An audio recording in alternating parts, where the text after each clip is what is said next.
नमो चेग्रहो मेस्ति दामोदरे മാതാജി ഞാൻ വായിക്കട്ടെ? മാതാജി ഹരേ കൃഷ്ണ. വായിച്ചോളൂ വായിച്ചോളൂ.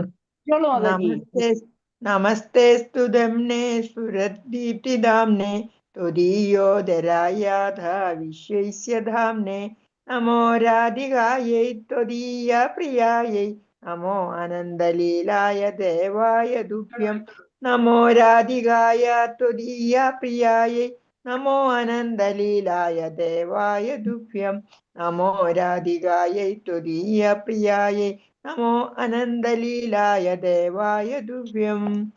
ഹരേ കൃഷ്ണ. മാതാജി. ഹരേ കൃഷ്ണ മാതാജി. പ്രണാമം. മാതാജി കയറിയിട്ടുണ്ട്. പ്രണാമം മാതാജി. ഹരേ കൃഷ്ണ. ഹരേ കൃഷ്ണ. ഹരേ കൃഷ്ണ. പ്രണാമം മാതാജി.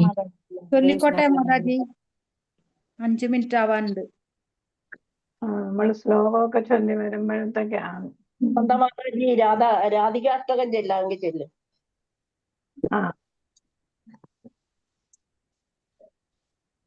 ചൊല്ലിക്കോളൂ ആരെങ്കിലും. വസന്ത കേറിയ ഞാൻ ചെല്ലിക്കോട്ടെ എന്നാ. കുമാക്തകാഞ്ചനാബ്ജ ഗർഭഹാരി ഗൗരവ പീതനാഞ്ചിതാബ്ജ ഗന്ധ കീർത്തി നന്ദി സൗരഭ ബല്ലവേശ സോനു സർവവാഞ്ചിതാർത്ഥ സാധിക മഹ്യമാത്മപാദ പത്മദാസ്യദാസ്തുരാധിക കൗരവിന്ദ കാന്തി നിന്ദി ചിത്രപട്ട ശാടിക കൃഷ്ണമത്ത ഭൃംഗകേളി പുല്ല പുഷ്പവാടിക കൃഷ്ണ നിത്യ സംഗമാർത്ത പത്മബന്ധുരാധിക മഹ്യവാത്മപാദ പത്മദാസ്യദാസ്തുരാധിക സൗകുമാര്യ സൃഷ്ട പല്ലമാലി കീർത്തി നിഗ്രഹ ചന്ദ്രചന്ദ്രനോൽപലേന്ദു ദിവ്യ ശീത വിഗ്രഹ സ്വാമി വർഷപല്ലവി കാമതാപവാദിക മഹ്യമാത്മപാദ പത്മദാസ്യദാസ്തുരാധിക വിശ്വവന്ദ്യ യൗവനാദി വന്ദിതാപിയാരമ രൂപനവ്യ യൗവനാദി സമ്പദാനയത്സമ ശീലഹാർദലീലയാജ സായദോസ്മി രാധിക മഹ്യമാത്മപാദ പത്മദാസ്യദാസ്തുരാധിക രാസലാസ്യ ഗീത നർമ്മ സത്കലാലി പണ്ഡിത പ്രേമരമ്യ രൂപവേശ സദ്ഗുണാലി പണ്ഡിത വിശ്വനവ്യ ഗോപയോഷിതാലിതോപിരാധിക മഹ്യമാത്മപാദ പത്മദാസ്യദാസ്തുരാധിക നിത്യനവ്യ രൂപകേളി കൃഷ്ണപാവ സമ്പദ കൃഷ്ണരാഗബന്ധ ഗോപ യൗവരീഷു കമ്പത കൃഷ്ണരൂപവേശ കേളി ലഗ്ന സത്സമാധിക മഹ്യമാത്മപാദ പത്മദാസ്യദാസ്തുരാധിക ശ്വേതകമ്പ കണ്ടകാശു ഗദ്ഗദാദി സഞ്ചിത ഹർഷഹർഷ വാമദാദി പാപഭൂഷണാഞ്ജിത കൃഷ്ണനേത്രദോഷി രത്നമണ്ഡനാലിരാധിക മഹ്യമാത്മപാദ പത്മദാസ്യദാസ്തുരാധിക ദാക്ഷിണാർത്ഥ കൃഷ്ണ വിപ്രയോഗ സന്തതോദിത നേകദൈന്യ ചാപലാദി പാപവൃന്ദമോദിത യജ്ഞലബ്ധ കൃഷ്ണ സംഘ നിർഗതാദിലാധിക മഹ്യമാത്മപാദ പത്മദാസ്യദാസ്തുരാധിക. ഹരേ കൃഷ്ണ മാതാജി. പ്രണാമ മാതാജി. പ്രണാമം. ഹരേ കൃഷ്ണ. മാതാജി. ഹരേ കൃഷ്ണ. ഓം നമോ ഭഗവതേ വാസുദേവായ. ഓം നമോ ഭഗവതേ വാസുദേവായ. ഓം നമോ ഭഗവതേ വാസുദേവായ. നാരായണം നമസ്കൃത്യം നരം ചൈവ നരോത്തമം ദേവീം സരസ്വതീം വ്യാസം തതോ ജയമുദീരയേ. നഷ്ടപ്രായേഷ ഭദ്രേഷു നിത്യം ഭാഗവത സേവയാ ഭഗവതി ഉത്തമ ശ്ലോകേ ഭക്തിർഭവതി നഷ്ടയേ. മൂകം കരോതി വാചാലം പങ്കും ലംഘയതേ ഗിരിം യത്കൃപാതമഹം വന്ദേ ശ്രീഗുരും ദീനതാരിണം ശ്രീചൈതന്യമീശ്വരം പരമാനന്ദമാധവം. ഓം അജ്ഞാനതിമിരാന്ധസ്യ ജ്ഞാനാഞ്ജനശലാകയാ ചക്ഷുരുന്മീലിതം യേന തസ്മൈ ശ്രീഗുരവേ നമഃ. ചൈതന്യമനോഭീഷ്ടം സ്ഥാപിതം യേന ഭൂതലെ സ്വയം രൂപകഥാ മഹ്യം ദദാതി സ്വപദാന്തികം. വന്ദേഹം ശ്രീഗുരോ ശ്രീയുതപദകമലം ശ്രീഗുരുർവൈഷ്ണവാംശ ശ്രീരൂപം സാഗ്രജാതം സകലം രഘുനാഥാന്വിതം തം സജീവം സാദ്വൈതം സാവധൂതം ഭജനസഹിതം കൃഷ്ണചൈതന്യദേവം ശ്രീരാധാകൃഷ്ണപാദാൻ സകലലളിതാ ശ്രീവിശാഖാന്വിതാംശ. ഹേ കൃഷ്ണ കരുണാ സിന്ധോ ദീനബന്ധോ ജഗത്പദേ ഗോപേശ ഗോപിക കാന്ത രാധാകാന്ത നമസ്തുതേ. ഭക്തകാഞ്ചന ഗൗരാംഗീ ശ്രീരാധേ വൃന്ദാവനേശ്വരേ വൃഷഭാനുസുതേ ദേവേ പ്രണമാമി ഹരിപ്രിയേ. വഞ്ചകൽപതരൂപസ്യ കൃപാ സിന്ധുഭ്യേവ ച പതിതാനാം പാവനേഭ്യോ വൈഷ്ണവേഭ്യോ നമോ നമഃ. നമോ ഓം വിഷ്ണുപാദായ കൃഷ്ണപ്രേഷ്ഠായ ഭൂതലെ ശ്രീമതേ ജയപതാക സ്വാമിന്നിധി നാമിനെ നമാചാര്യപാദായ നിരായകൃതപ്രദായിനെ ഗൗരഗദാധാമദായ നഗരഗ്രാമതാരിനെ നമോ ഓം വിഷ്ണുപാദായ കൃഷ്ണപ്രേഷ്ഠായ ഭൂതലെ ശ്രീമതേ ഭക്തിവേദാന്ത സ്വാമിന്നിധി നാമിനെ നമസ്തേ സരസ്വതേ ദേവേ ഗൗരവാണി പ്രചാരിനെ നിർവിശേഷ ശൂന്യവാദി പാശ്ചാത്യദേശതാരിനെ ജയ ശ്രീകൃഷ്ണ ചൈതന്യ പ്രഭു നിത്യാനന്ദ ശ്രീ അദ്വൈത ഗദാധര ശ്രീവാസാദി ഗൗരഭക്തവൃന്ദ. ഹരേ കൃഷ്ണ കൃഷ്ണ കൃഷ്ണ ഹരേ ഹരേ, ഹരേ രാമ രാമ രാമ ഹരേ ഹരേ. ഹരേ കൃഷ്ണ കൃഷ്ണ കൃഷ്ണ ഹരേ ഹരേ, ഹരേ രാമ രാമ രാമ ഹരേ ഹരേ. ഹരേ കൃഷ്ണ കൃഷ്ണ കൃഷ്ണ ഹരേ ഹരേ, ഹരേ രാമ രാമ രാമ ഹരേ ഹരേ. എല്ലാവർക്കും പ്രണാമ. ശ്രീ ശ്രീ രാധാ ഗോവിന്ദ മന്ദിർ റിസ്പോൺ മംഗളൂരുവിന്റെ ഷോർട്ട് ഭാഗവതം ക്ലാസ്സിലേക്ക് എല്ലാവർക്കും സ്വാഗതം. ഹരേ കൃഷ്ണ. ഹരേ കൃഷ്ണ മാതാജി പ്രണാമം. പ്രണാമ മാതാജി. പ്രണാമം. ഹരേ കൃഷ്ണ മാതാജി ഹരേ പ്രണാമം. കൃഷ്ണ മാതാജി. ഹരേ കൃഷ്ണ. ഹരേ കൃഷ്ണ പ്രണാമം. നമ്മളിപ്പോ 41ാമത്തെ ശ്ലോകാണ് പഠിച്ചുകൊണ്ടിരിക്കുന്നത് അല്ലേ. അപ്പോ ഇതാരോ ഒരാൾ വായിച്ചോളൂ. ഹരേ കൃഷ്ണ. പങ്കജേഷ് മാതാജി വായിച്ചു. ആ നിശ്രേയസായ ലോകസ്യ ഇതം ഭാഗവതം നാമം. അതല്ലേ മാതാജി? ഇതം ഭാഗവതം നാമ. ഭാഗവതം നാമ പുരാണം ബ്രഹ്മസംഹിതം ഉത്തമ ശ്ലോകചരിതം ചകാര ഭഗവാൻ ഋഷിഃ. നിശ്രേയസായ ലോകസ്യ ധന്യം സുസ്തേനം മഹത് തദിദം ഗ്രാഹയാമാസ സുതമാത്മവരാം വരം. അത്രേ ഉള്ളൂ, 3 ആ, കഴിഞ്ഞു. മാതാജിയുടെ ശ്ലോകം മാത്രമായിട്ടിരിക്കുന്നതായിരുന്നു. അതെ മാതാജി. ഹരേ കൃഷ്ണ. അപ്പൊ ഇവിടെ ശ്രീമദ് ഭാഗവതം അഖില വേദ വിജ്ഞാനത്തിന്റെയും ചരിത്രത്തിന്റെയും പരിശുദ്ധ ശബ്ദ ചിത്രീകരണമാണെന്ന് ഭഗവാൻ ചൈതന്യ പ്രഭു പറയുന്നു അല്ലേ. അപ്പൊ ഇത് ചരിത്രമാണ് എന്ന് വെച്ചാൽ, ചരിത്രം എന്ന് പറയുന്നത് എന്താണ്? യഥാർത്ഥത്തിൽ സംഭവിച്ച കാര്യങ്ങൾ രേഖപ്പെടുത്തി വെക്കുന്നതാണ് ചരിത്രം അല്ലെ. നടന്ന സംഭവങ്ങളാണ്. അപ്പൊ ഇതെന്തെല്ലാം? ഇത് ഐതിഹ്യമല്ല, പിന്നെ കെട്ടുകഥയും അല്ല അല്ലെ. അപ്പൊ കെട്ടുകഥകളോ ഐതിഹ്യമോ അല്ല, എന്താണ്? ശരിക്കും നടന്ന സംഭവമാണ് എന്നുള്ളതാണ് ഇത്. അതിന്റെ ശബ്ദ ചിത്രീകരണം എന്ന് വെച്ചാൽ അത് രചിക്കപ്പെട്ടു. അത് ആര് പറയുന്ന? ചൈതന്യ മഹാപ്രഭു അല്ലെ. പരമ ദിവ്യോത്തമ പുരുഷനുമായി നേരിട്ട് സമ്പർക്കത്തിൽ ഏർപ്പെട്ടതൊക്കെ നമ്മൾ പറഞ്ഞതാണ് അല്ലെ. ചുരുക്കം ചില അതിശ്രേഷ്ഠ ശുദ്ധ ഭക്തന്മാരുടെ തെരഞ്ഞെടുത്ത ചരിത്രങ്ങളാണ് ഇവയിലെ പ്രതിപാദ്യ വിഷയം. അപ്പൊ ഇതിൽ പറയുന്ന കാര്യങ്ങൾ എല്ലാവരുടെയും ഇല്ല. പിന്നെ ഏതാണ്? ഏറ്റവും ശ്രേഷ്ഠരായിട്ടുള്ള ശുദ്ധ ഭക്തരുടെ കാര്യങ്ങൾ മാത്രമേ അത് തെരഞ്ഞെടുത്ത സെലക്ട് ചെയ്തിട്ട് അല്ലേ. അപ്പൊ എല്ലാവരുടേതും പറയാനായിട്ട് സാധിക്കത്തില്ല. അപ്പൊ അതുകൊണ്ട് കുറച്ച് പേരുടെ മാത്രമേ ഇതില് പറഞ്ഞിട്ടുള്ളൂ എന്നാണ് ഇവിടെ പറയുന്നത്. ഹരേ കൃഷ്ണ. അതാണ് അതിലെ വിഷയം. ശ്രീമദ് ഭാഗവതം ശ്രീകൃഷ്ണ ഭഗവാന്റെ ഗ്രന്ഥരൂപ അവതാരമാകയാൽ അത് അദ്ദേഹത്തിൽ നിന്നും അഭിന്നമാണ്. അപ്പൊ നമ്മൾ പഠിച്ചായിരുന്നല്ല, ഇതാണ് കൃഷ്ണേ സ്വധാമോ ഭഗവതേ ധർമ്മജ്ഞാന. ഇതാണ് അത് ശ്ലോകം. കൃഷ്ണേ സ്വധാമോ ഭഗവതേ ധർമ്മജ്ഞാനാഭിധം. അതാണ് സഹ.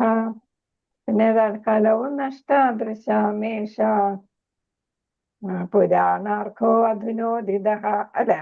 അപ്പൊ എന്താണ്? ഭഗവാൻ ജ്ഞാനത്തോടും പിന്നെ ഏതാണ്? ധർമ്മത്തോടൊപ്പമാണ് തിരിച്ച് സ്വന്തം ധാമത്തിലേക്ക് പോയത്. അപ്പൊ എന്താ ചെയ്തത്? അപ്പൊ ഈ കലികാലത്തില് എന്താണ്?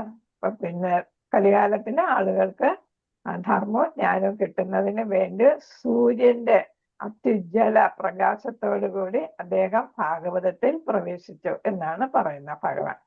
അപ്പൊ അതുകൊണ്ടാണ് ഭഗവാൻ എന്താന്ന് പറഞ്ഞ ഗ്രന്ഥരൂപ അവതാരം. അപ്പൊ നമ്മൾ എന്ത് ചെയ്യണം? ആ ഭഗവാനിൽ നിന്നും വ്യത്യസ്തമല്ലാത്തത് കൊണ്ട് ഭഗവാനെ ആരാധിക്കുന്നത് പോലെ തന്നെ ഭക്തി ആദരങ്ങളോടെ ശ്രീമദ് ഭാഗവതത്തെയും ആരാധിക്കണം. ഇനി എങ്ങനെയാണ് ഭഗവാന്റെ പ്രീതിക്ക് നമുക്ക് സാധ്യമാകുന്നത് എന്നാണ് ഇവിടെ പറയുന്നത്. എങ്ങനെയാണ് ഭാഗവതം പഠിക്കേണ്ടത്? ശ്രദ്ധാപൂർവം എല്ലാം മ്യൂട്ട് ചെയ്തോളാം. മാതാജി ഹരേ കൃഷ്ണ. മ്യൂട്ട് ചെയ്തോളൂ. വിജയലക്ഷ്മി മാതാജി മ്യൂട്ട് ചെയ്തോളൂ. അപ്പൊ ഇവിടെ എന്താണ് നമ്മൾ എങ്ങനെ പഠിക്കണമെന്നാണ് പറയുന്നത്. എങ്ങനെയാണ്? ശ്രദ്ധാപൂർവം, ക്ഷമയോടെ, വിനയത്തോടെ, അങ്ങനെയാണ് ഭാഗവതം നമ്മൾ പഠിക്കേണ്ടത്. അപ്പൊ ക്ഷമ വേണം, വളരെയധികം ശ്രദ്ധയോടെ കോൺസെൻട്രേഷൻ വേണം, പിന്നെ വിനയം. അപ്പൊ നമ്മൾ എന്താണ്? ഭാഗവതം ഭഗവാനാണ് അല്ലെ. അപ്പൊ ഭഗവാന്റെ കാര്യം പറയുമ്പോൾ ഭഗവാനെ നമ്മൾ സമീപിക്കുമ്പോൾ വിനയത്തോടെയാണ് അല്ലെ. ഭഗവാന്റെ പടമായാലും പ്രതിഷ്ഠയായാലും പിന്നെ ഭഗവാൻ തന്നെയാണ് ഗ്രന്ഥത്തിലുള്ളത് എന്നതുകൊണ്ട് അങ്ങേയറ്റം വിനയത്തോടും കൂടിയാണ് ഭാഗവത പഠനം നടത്തേണ്ടത്. അങ്ങനെ വരുമ്പോൾ നമുക്ക് ഭഗവാന്റെ പ്രീതി ലഭിക്കാൻ ഇടയാകും എന്നാണ് ഇവിടെ പറഞ്ഞത്. ഭഗവാൻ സർവ പ്രദീപ്തനും അത്യ ആനന്ദമയനും പരിപൂർണനും പരിപൂരിതനുമാകയാൽ ശ്രീമദ് ഭാഗവതവും അപ്രകാരം തന്നെയാണ്. അപ്പം പ്രദീപ്തൻ എന്ന് വെച്ചാൽ ജ്വലിക്കുന്ന ആളാണ് അല്ലെ. ജ്യോതിസാണ് അല്ലെ. അപ്പം ജ്വലിക്കുന്നതാണ് എന്ന് വെച്ചാൽ ഏറ്റവും അധികം പ്രകാശം ചൊരിയുന്ന എന്ന് വെച്ചാൽ ജ്ഞാനമാകുന്ന പ്രകാശം അല്ലെ. പ്രകാശം എന്ന് പറയുന്ന ജ്ഞാനമാകുന്ന പ്രകാശം തരുന്ന ആളാണ്. പിന്നെ നമുക്ക് എന്ത് തരുന്ന? അത്യാനന്ദമയനാണ് ഭഗവാൻ. നമ്മളെപ്പോ കണ്ടാലും പുഞ്ചിരിയാണ് അല്ലെ. അപ്പൊ നമുക്കും അതേപോലുള്ള ആനന്ദം ലഭിക്കും. പിന്നെ ഭഗവാൻ പരിപൂർണനാണ്. അത് നമുക്ക് നേരത്തെ തന്നെ നമ്മൾ പഠിച്ചതാണ് അല്ലെ, പൂർണ്ണനാണ് എന്നുള്ള. പിന്നെ പരിപൂരിതനുമാണ്. പരിപൂരിതം എന്ന് വെച്ചാൽ സാച്ചുറേറ്റഡ് എന്ന് വെച്ചാൽ പിന്നെ അതിലൊന്നും ചേർക്കാനില്ല. നമ്മൾ ഉപ്പ് നന്നായിട്ട് കലക്കി അല്ലെങ്കിൽ പഞ്ചസാര കലക്കിയ ആ ലായനിയെ നമ്മൾ എന്ത് പറയുന്നു? പൂരിത ലായനി എന്ന് പറയും അല്ലേ. പിന്നെ അതിലോട്ട് ഉപ്പ് അല്ലെങ്കിൽ പഞ്ചസാര കലക്കാൻ പറ്റത്തില്ല അങ്ങനെ. അപ്പൊ ഇവിടെ ഭഗവാൻ എന്താണ്? ഭഗവാനോടൊന്നും കൂട്ടിച്ചേർക്കാനില്ല. ഭഗവാൻ എല്ലാം തികഞ്ഞ പരിപൂർണനാണ് അല്ലെ. അങ്ങനെ തന്നെയാണ് ശ്രീമദ് ഭാഗവതവും. അപ്പൊ നമ്മൾ ഭഗവാനിൽ എന്തൊക്കെ കാണുന്നു അതേ ഗുണങ്ങളെല്ലാം ഭാഗവതത്തിലും കാണും. അപ്പൊ നമുക്ക് സന്തോഷം തരുന്നതായിരിക്കും. ഭാഗവതം പരിപൂർണമാണ്. അതിൽ നിന്ന് നമുക്ക് ഒരുപാട് ജ്ഞാനം കിട്ടുന്നു. ആ ജ്ഞാനം നമ്മളെ എന്താക്കുന്നു? പരിപൂരിതമാക്കും അല്ലെ. നമ്മളും എല്ലാം തികഞ്ഞ വ്യക്തികളായിട്ട് മാറും. എങ്ങനെ? ശ്രദ്ധാപൂർവം, ക്ഷമയോടെ, വിനയത്തോടെ പഠിക്കണം. എങ്കിൽ മാത്രം പരമബ്രഹ്മൻ ശ്രീകൃഷ്ണന്റെ സമഗ്ര അതീന്ദ്രിയ ജ്യോതിയും നിഷ്കപടനായ ആധ്യാത്മിക മുഖത്തു നിന്നും ഉള്ള ശ്രീമദ് ഭാഗവത പാരായണ ശ്രവണ സ്വീകരണത്തിലൂടെ അനുഭവവേദ്യമാകും. അപ്പൊ ഭഗവാന്റെ എല്ലാ ജ്യോതിയും എന്ന് വെച്ചാൽ ഗുണങ്ങളും ജ്ഞാനവും എല്ലാം എങ്ങനെ നമുക്ക് കിട്ടും? ആത്മീയ ആചാര്യനിൽ നിന്നാണ് കിട്ടേണ്ടത്. അദ്ദേഹം എങ്ങനെയാണ്? നിഷ്കപടനാണ് അല്ലെ. ഗുരു പരമ്പരയിലൂടെ വന്ന് നമ്മളറിയാം അല്ലെ, പല സന്യാസിമാര് ആചാര്യന്മാരും എന്താണ്? കപട ആചാര്യന്മാര് സന്യാസിമാരുമാണ് അല്ലെ.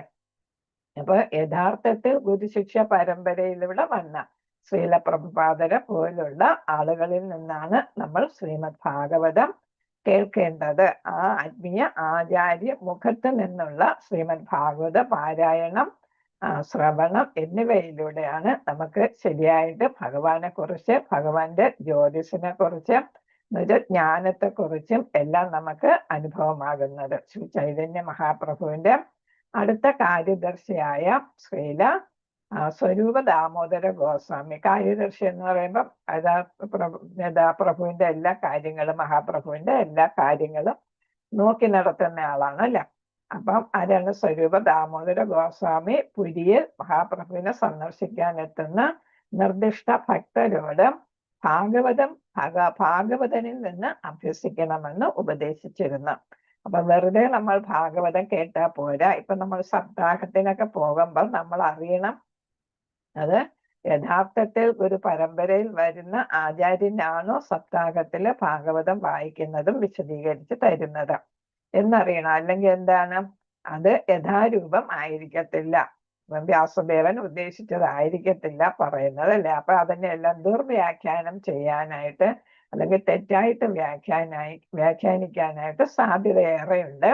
അതുകൊണ്ടാണ് നമ്മൾ ആത്മസാക്ഷാത്കാരം സിദ്ധിച്ച യഥാർത്ഥ ഭക്തനിൽ നിന്ന് തന്നെ കേൾക്കണമെന്ന് പറയുന്നു. അപ്പൊ ഇവിടെ ഭാഗവതൻ ആരാണ്? ആത്മസാക്ഷാത്കാരം സിദ്ധിച്ച യഥാർത്ഥ ഉത്തമ വിശ്വാസ യോഗ്യനായ ആത്മീയ ആചാര്യൻ അല്ലെ. യഥാർത്ഥമാണ്, ഉത്തമ സ്ഥിതിയിലെത്തിയ ആളാണ്, വിശ്വാസയോഗ്യനാണ്, ആത്മീയ ആചാര്യനാണ്. അപ്പൊ ശ്രീല പ്രഭുപാദരെ പോലുള്ളവരിൽ നിന്നാണ് നമ്മൾ കേൾക്കേണ്ടത്. അതുകൊണ്ടാണ് നമ്മൾ ഭാഗവതം യഥാരൂപം തന്നെ വായിക്കണം. ഭഗവത്ഗീതയും ഭാഗവതവും ഒക്കെ ശ്രീല പ്രഭുപാദർ എഴുതിയ യഥാരൂപം അതേപോലെ ഡിറ്റോ എന്ന് പറയും, അത് തന്നെ നമ്മൾ വാങ്ങി വായിക്കണം എന്ന് പറയുന്നത്. അല്ലെങ്കിൽ എന്താണ്, നമ്മൾ യഥാർത്ഥത്തിലുള്ള ഭാഗവതമല്ല കേൾക്കുന്നത്.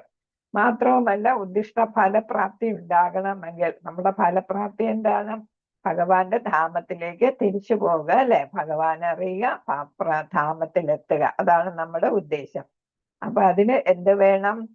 ഭാഗവത പാഠങ്ങള് ഭാഗവതനിൽ നിന്ന് സ്വീകരിച്ചേ മതിയാവൂ. അപ്പൊ യഥാരൂപത്തിൽ നമ്മൾ കേട്ടേ മതിയാവൂ.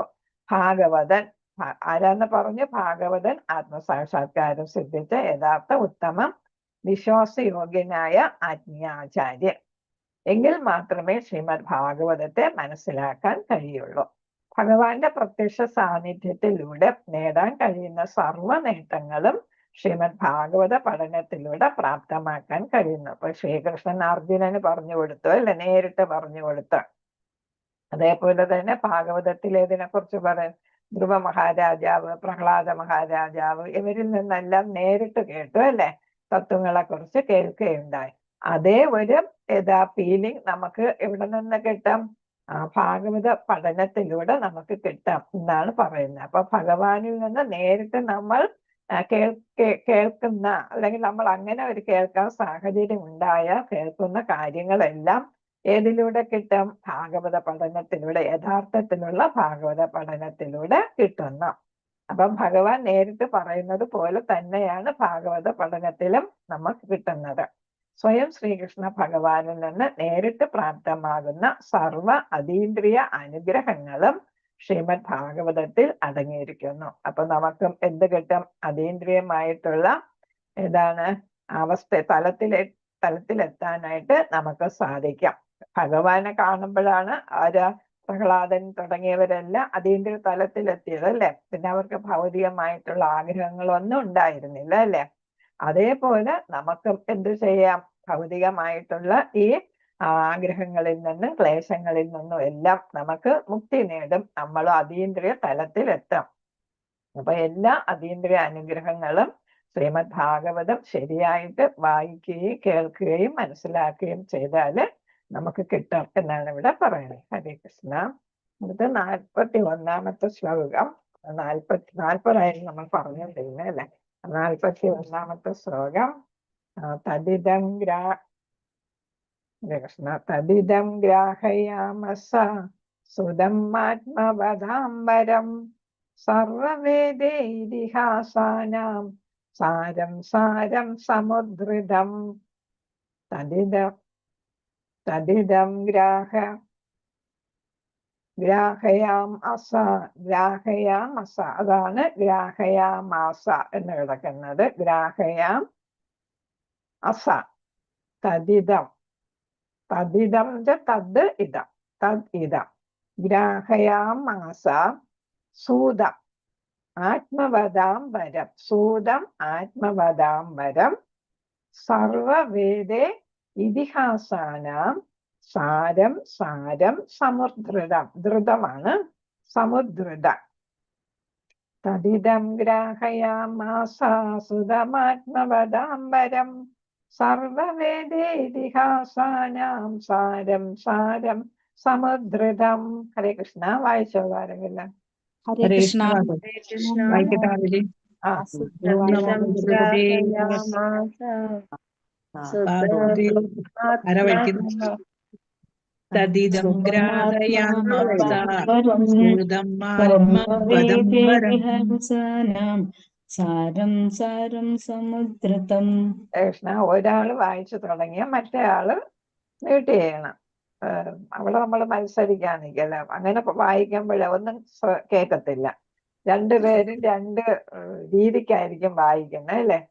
രണ്ടുപേരുടെയും പിന്നെ ഏതാണ് രാഗം രണ്ട് തരത്തിലായിരിക്കും. അപ്പൊ ഒരാളങ്ങ് മ്യൂട്ട് ചെയ്യണം. ഒരാൾ തുടങ്ങിയാൽ മറ്റേ ആൾ വായിക്കാൻ ശ്രമിക്കരുത്. അപ്പൊ എങ്കിലേ നമുക്ക് മനസ്സിലാവും.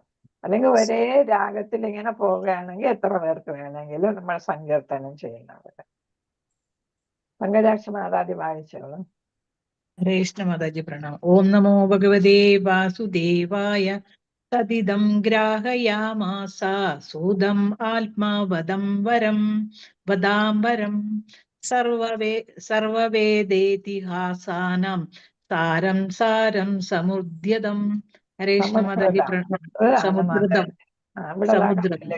അടയാളം കിടക്കുന്നത്. സമുദ്രതം. ഹരേ കൃഷ്ണ മാതാജി. സംശയം ഉണ്ടെങ്കിൽ സംസ്കൃതം ഒന്ന് നോക്കണം. ഹിന്ദി പോലല്ല. ഹരേ കൃഷ്ണ.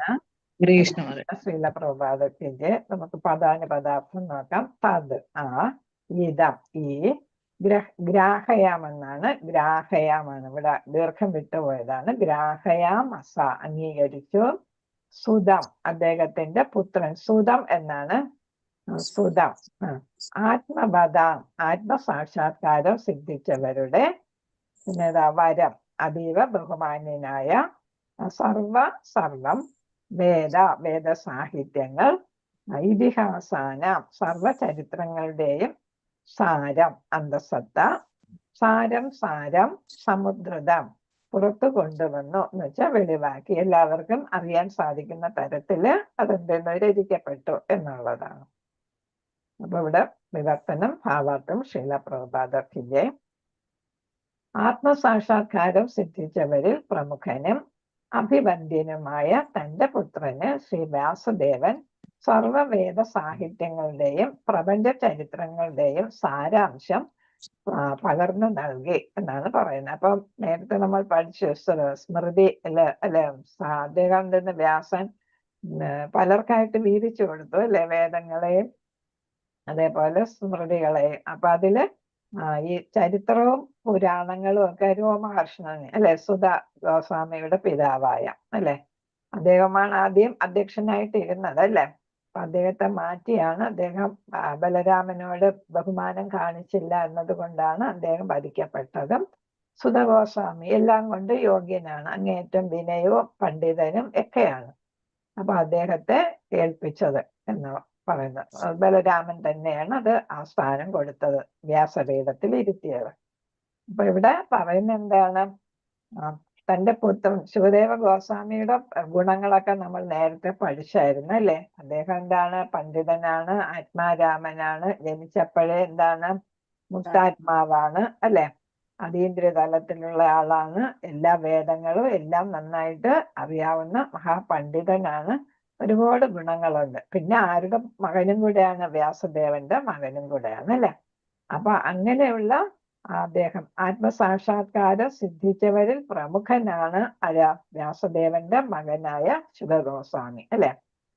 അപ്പൊ ആള് എന്തേതോ സർവവേദ സാഹിത്യങ്ങളുടെയും പ്രപഞ്ച ചരിത്രങ്ങളുടെയും സാരാംശം ആരിൽ നിന്ന് പഠിച്ചു എന്നാണ്, വ്യാസദേവനിൽ നിന്ന് പഠിച്ചു. അപ്പം ഏറ്റവും യോഗ്യനായ വ്യക്തി ആ കാലഘട്ടത്തിൽ ആരാണെന്ന് മനസ്സിലാക്കേണ്ടത് ശുകദേവ ഗോസ്വാമി അല്ലെ. അപ്പൊ ഏറ്റവും ഉചിതനായ ഉത്തമനായ ആൾക്കാണ് ഭഗവാന്റെ ഏതാണ് മാഹാത്മ്യം പ്രചരിപ്പിക്കുന്നതിന് വേണ്ടി വ്യാസദേവൻ ഏൽപ്പിച്ചത്. അപ്പൊ അതുവരെയും വ്യാസദേവന് ഏതാണ് വിഷമായിരുന്നു അല്ലെ, എന്തോ വിഷമം നാരദ മഹർഷി പറഞ്ഞപ്പോഴാണ് എല്ലാം ബോധ്യമായത് അല്ലെ.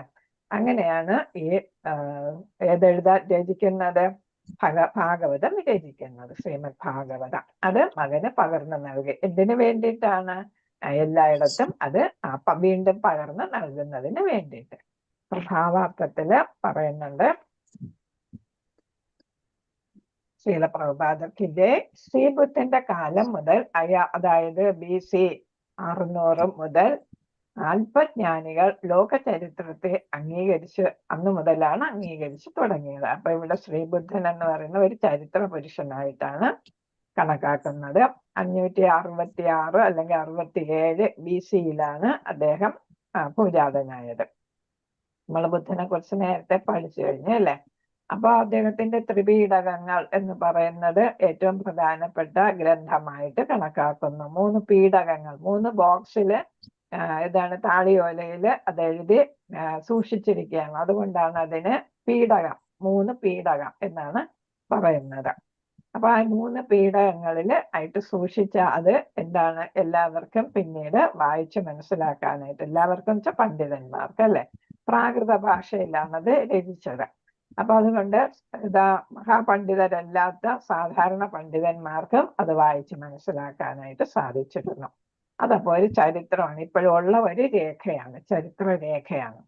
അതിനു മുമ്പ് ധർമ്മശാസ്ത്രങ്ങളിൽ വിവരിച്ചിരുന്ന എല്ലാ ചരിത്രങ്ങളെയും അവർ കാൽപ്പനിക കഥകളായി മാത്രമാണ് ഗണിച്ചിരുന്നത്. അപ്പൊ ഈ 6-ാം നൂറ്റാണ്ട് BC-ക്ക് മുമ്പ് ധർമ്മശാസ്ത്രങ്ങളിൽ വേദങ്ങളും ഉപനിഷത്തുകളും പുരാണങ്ങളും ഇതിഹാസങ്ങളും എല്ലാം അതൊക്കെ ചരിത്രം തന്നെയായിരുന്നു അല്ലെ. നമുക്ക് മഹാഭാരതം ഒരു ചരിത്രമാണെന്ന് നമുക്ക് പൂർണ്ണമായിട്ട് അറിയാം അല്ലെ. അതായത് ഭാരതത്തിൽ നടന്ന ഒരു മഹായുദ്ധമാണ് അല്ലെ.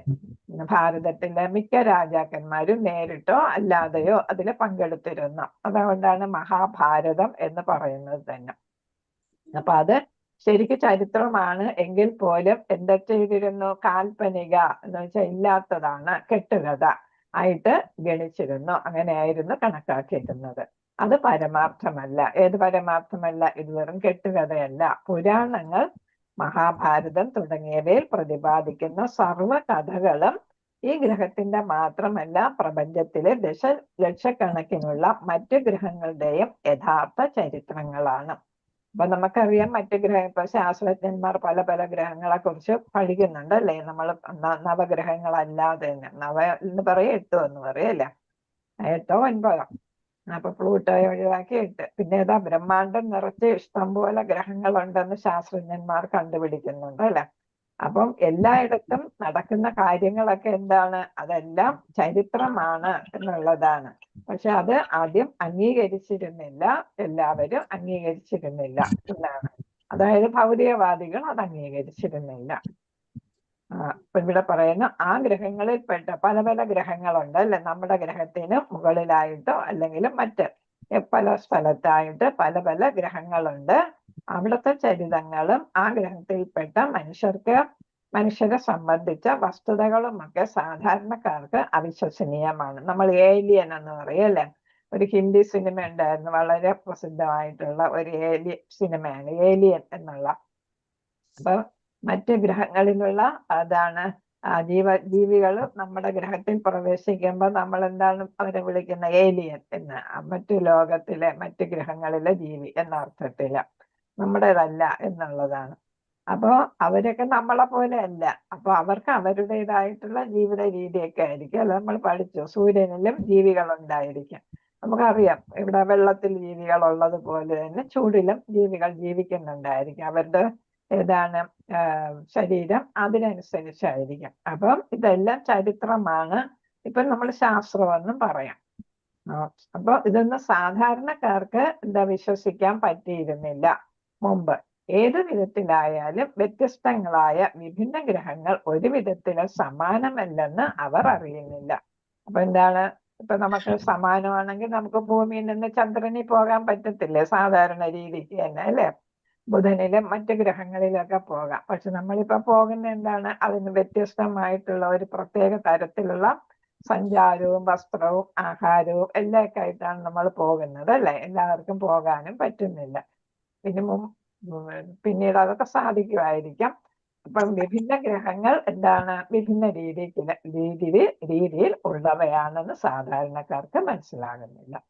മറ്റു ഗ്രഹങ്ങളിൽ നിന്ന് ലഭിക്കുന്നതാകയാൽ ചില ചരിത്ര സത്യങ്ങൾ ഈ ഗ്രഹത്തിലെ അനുഭവത്തിന് അനുയുക്തമല്ല. എന്നുവെച്ചാൽ ഓരോ ഗ്രഹങ്ങളിലും വ്യത്യസ്ത രീതികളായതുകൊണ്ട് അവിടെ നിന്ന് കിട്ടുന്ന കാര്യങ്ങൾ നമ്മുടെ ചരിത്രത്തിന് അല്ലെങ്കിൽ നമ്മുടെ ലോക ജീവിതത്തിന്, നമ്മുടെ ഭൂമിയിലെ ജീവിതത്തിന് യോഗ്യമായിട്ടുള്ളതല്ല. വ്യത്യസ്ത ഗ്രഹങ്ങളിലെ വിഭിന്നങ്ങളായ അവസ്ഥകളെയും കാലങ്ങളെയും പരിതസ്ഥിതികളെയും പരിഗണിച്ചാൽ പുരാണങ്ങളിലെ കഥകളിൽ അവിശ്വസിക്കേണ്ടതായിട്ടോ അത്ഭുതപ്പെടേണ്ടതായിട്ടോ ഏതൊന്നും തന്നെയില്ല. ഇപ്പൊ ഭാഗവതത്തിൽ തന്നെ പറയുന്നു, ഇപ്പൊ നമുക്ക് കലിയുഗമായിരിക്കും, വേറെ ഏതെങ്കിലും ഗ്രഹങ്ങളിൽ എന്തായിരിക്കാം, സത്യയുഗമായിരിക്കാം, ചിലയിടത്ത് ദ്വാപരമായിരിക്കാം, ചിലയിടത്ത് ത്രേതായുഗമായിരിക്കാം അല്ലെ, ചിലയിടത്ത് സന്ധ്യ ആയിരിക്കാം. 3 സന്ധ്യകളെ കുറിച്ച് നമ്മൾ പഠിച്ചിട്ടുണ്ടല്ലോ. അപ്പൊ അങ്ങനെ പലതരത്തിലായിരിക്കും പല ഗ്രഹങ്ങളിലും. അതിപ്പോ നമുക്ക് എന്താണ് വിശ്വസിക്കാവുന്നതാണ് എന്നാണ് പറയുന്നത്. നമുക്കറിയാം നമ്മൾ മറ്റു ഗ്രഹങ്ങളില് നമ്മുടെ അടുത്ത് കിടക്കുന്ന ഗ്രഹങ്ങളിൽ പോലും നമ്മുടെ രീതി അല്ല എന്ന് നമ്മൾ മനസ്സിലാക്കിയിട്ടുണ്ട്. അപ്പൊ എല്ലാ ഗ്രഹങ്ങളിലും വ്യത്യസ്തമായിരിക്കാം. ഒരുവന്റെ ആഹാരം ഒരുവന് വിഷം എന്ന നീതിവാക്യം നാം ഓർമ്മിക്കണം. അപ്പൊ എന്താണ്, ചില ആഹാര സാധനങ്ങള് ഒരാളിന് ചേരും, മറ്റേയാളിന് ചേരത്തില്ല. നമ്മൾ തന്നെ വീട്ടിൽ ഒരേ ആഹാരം കഴിച്ചവർക്ക് ചില അസുഖം പിടിക്കുന്നു, അല്ലെ, വയറിന് പിടിക്കുന്നില്ല എന്ന് പറയുന്നുണ്ട്. അപ്പൊ എന്താണ്, ആളിന്റെ ശരീരത്തിന് അത് യോഗ്യമല്ല എന്നാണ് ഒരേ ആഹാര സാധനം. അപ്പൊ അതുപോലെ എന്ന് വെച്ചാൽ എല്ലാ ഗ്രഹങ്ങളിലും അതിൻ്റെതായിട്ടുള്ള വ്യത്യസ്തതകളുണ്ട്, വിഭിന്നമായിട്ടുള്ള രീതികളുണ്ട് എന്നാണ് ഇവിടെ ഓർമ്മിപ്പിക്കുന്നത്. ആകയാൽ നാം പുരാണങ്ങളിലെയും ചരിത്രങ്ങളിലെയും കഥകളെ സാങ്കല്പികമായി കരുതി തിരസ്കരിക്കരുത്. അപ്പൊ ഇതെന്താണ്, ചരിത്രമാണ്, യഥാർത്ഥത്തിൽ സംഭവിച്ചതാണ്, നമ്മളതിനെ കെട്ടുകഥയെന്ന് കരുതരുത്, എങ്ങനെ കളയരുത്. എന്ന് വെച്ചാൽ നമുക്ക് അതിൽ നിന്ന് ഒരുപാട് ഗുണപാഠങ്ങൾ നമ്മുടെ ജീവിതത്തിന് നേരായ രീതിക്ക് തെളിക്കാനുള്ള ഒരുപാട് കാര്യങ്ങളാണ് പുരാണങ്ങളിൽ നിന്നും അതേപോലെ തന്നെ ഇതിഹാസങ്ങളിൽ നിന്നും നമ്മൾ പഠിക്കേണ്ടത്. ഓരോ ക്യാരക്ടർ, അതിലെ ഓരോരുത്തരും, ഇപ്പൊ ദ്രൗപദി ആണെങ്കിലോ ഓരോരുത്തരും, സീതാദേവി ആണെങ്കിലോ അല്ലെ, ഓരോരുത്തരും കുറെ സവിശേഷതകളുള്ളവരാണ് അല്ലെ. അതിൽ നിന്ന് നമുക്ക് ഒരുപാട് കാര്യങ്ങൾ, തത്വങ്ങൾ പഠിക്കാനുണ്ട് നമ്മുടെ ജീവിതത്തിൽ പ്രയോഗപ്പെടുത്താനായിട്ടുള്ള. ഇപ്പൊ ദ്രൗപദി തന്നെ അശ്വത്ഥാമാവിനെ പിടിച്ചുകൊണ്ട് വന്നപ്പം പിന്നെ ദ്രോണരുടെ മകന്റെ പേരെന്താ? അശ്വത്ഥാമാവിനെ, എനിക്ക് പെട്ടെന്ന് തെറ്റി വന്നു. അപ്പൊ പിടിച്ചുകൊണ്ട് വന്നത് വധിക്കാനായിട്ടാണ്. അപ്പൊ പറഞ്ഞ എന്താണ്, ഗുരുപുത്രന് ഒരിക്കലും വധിക്കരുത്, അതേപോലെ എന്റെ മക്കൾ നഷ്ടപ്പെട്ട ദുഃഖം ഞാൻ അനുഭവിക്കുന്നു. അപ്പൊ അശ്വത്ഥാമാവിന്റെ മാതാവ് എത്ര തന്നെ ദുഃഖിക്കും അല്ലെ, ഇയാളെ വധിച്ചാല്. പിന്നെ ഗുരുവിനോടുള്ള ബഹുമാനം, അപ്പൊ അങ്ങനെ അതും ഒരു ബ്രാഹ്മണൻ എന്നൊക്കെ പറഞ്ഞ് അതൊക്കെ നീതി വാക്യങ്ങളാണ് പറയുന്നത് അല്ലെ. അപ്പൊ അതെന്താണ്, നമുക്കും പ്രയോജനമുള്ളതാണ്. നമ്മളും പല സന്ദർഭങ്ങളിൽ ഇതേപോലെ ഓരോ കാര്യങ്ങൾ വരുമ്പോ നമ്മൾ അതെല്ലാം പ്രയോഗത്തിൽ വരുത്തണം എന്നാണ് ഇവിടെ ഓർമ്മിപ്പിക്കുന്നത്. നമുക്ക് ആവശ്യമായിട്ടുള്ള കാര്യങ്ങളായിരിക്കാം.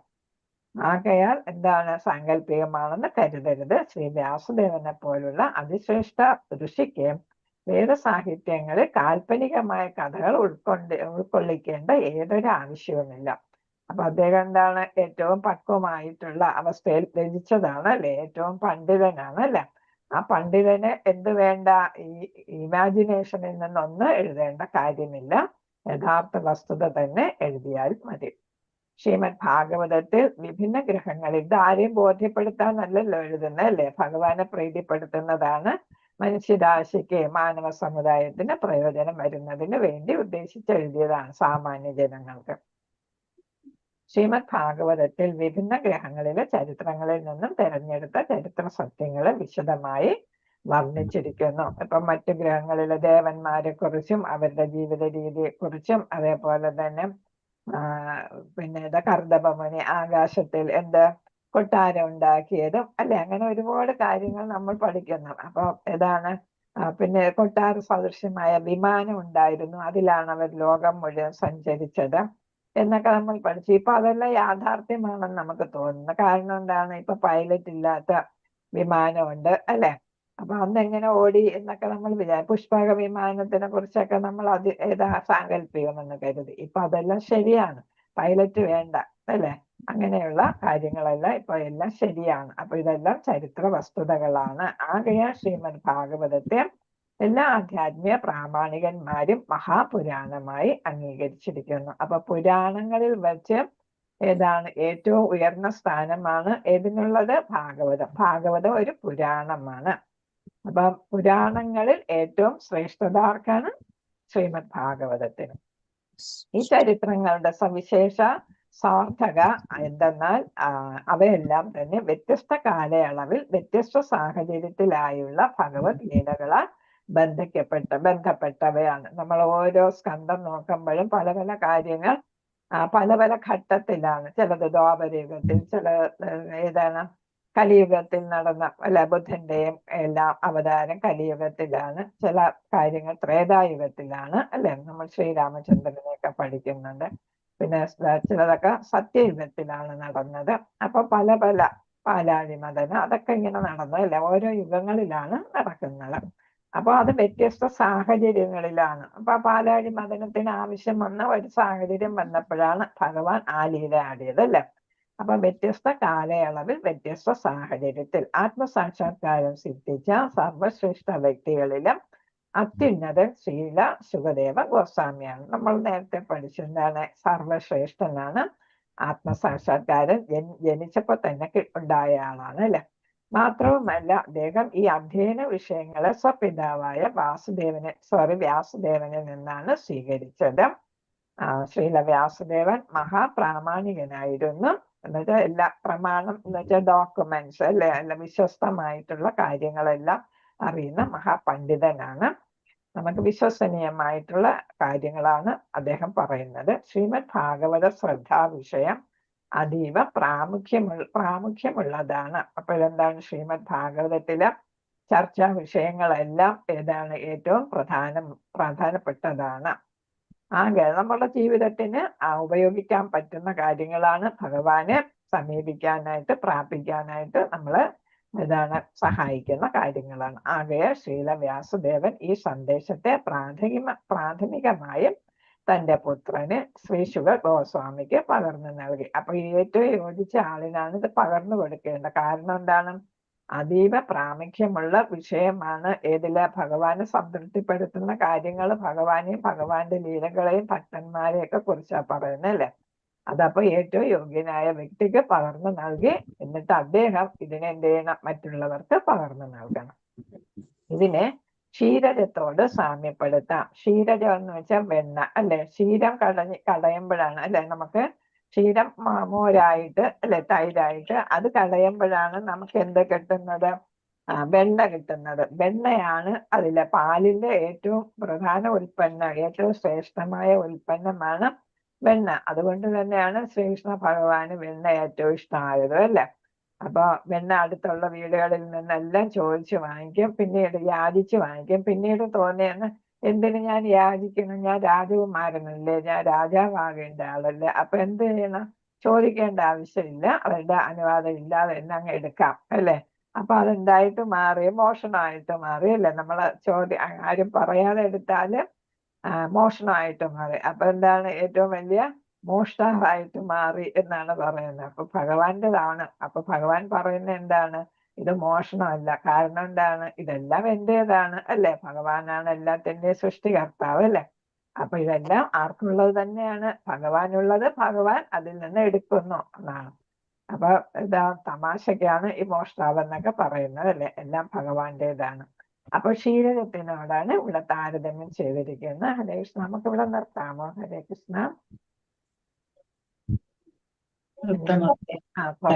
കുറെ ഉണ്ട്, ഇപ്പൊ എടുത്താലും ഹരേ കൃഷ്ണ. വാചകൽപത രൂപശ്ച കൃപാ സിന്ധുഭേവച പതിതാനാം പാവനേഭ്യോ വൈഷ്ണവേഭ്യോ നമോ നമഃ. അനന്തകോടി വൈഷ്ണവ ഭക്തിവൃന്ദേ ശ്രീലക്ഷ്മി की जय, गुरु महाराज की जय, गौरनिताय प्रेमानंदे हरि हरि बोल. श्रीमद् भागवतम की जय. हरे कृष्ण माताजी, हरे कृष्ण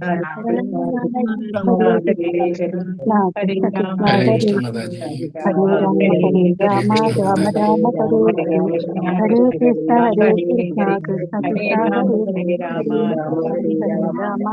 राम हरे कृष्ण हरे कृष्ण हरे हरे हरे राम हरे हरे कृष्ण माताजी प्रणाम। कृष्ण माताजी प्रणाम।